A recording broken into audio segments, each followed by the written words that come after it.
Remember that every triangle is just half a rectangle with the same base and height. You can see it if you draw in parallels.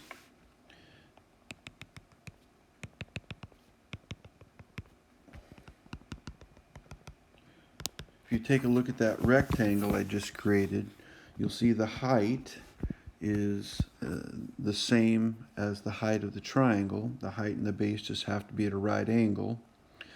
And the base is the same. So the area of the rectangle would have been base times height. Well, since these two pieces are equal and these two pieces are equal, that triangle is just half of the rectangle. So the area of a triangle is just 1/2 base times height.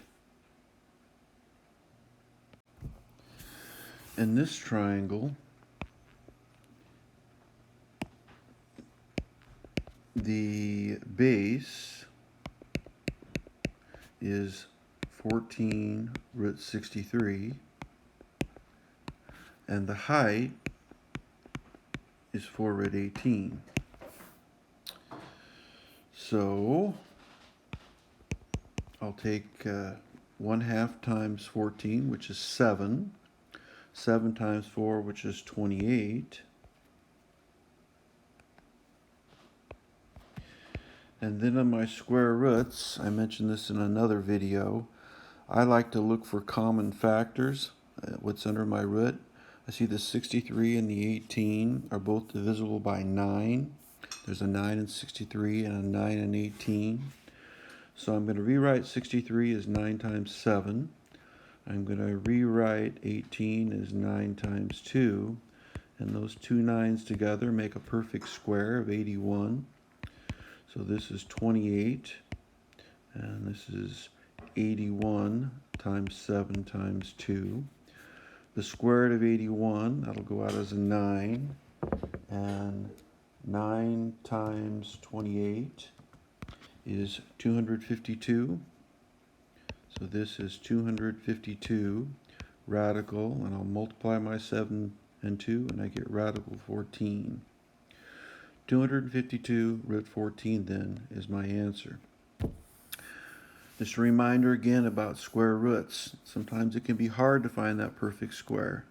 And if you multiply 63 times 18, you'll notice I didn't do that because that makes a large number and it's hard to find factors in a large number, squares. But if I take 63 times 18, I get the square root of 1134. Now these aren't equal, but I could have broken that down by using that factor table.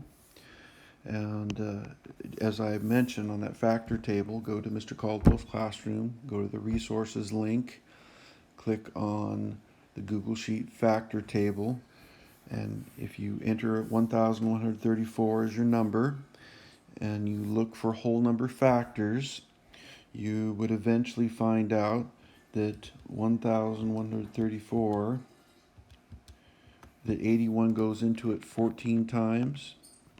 So this is 81 times 14. Square root of 81 would have been 9 root 14. And then I would have had to multiply that 9 by the 28, and I would have gotten the 252. So again, my final answer is 252 root 14.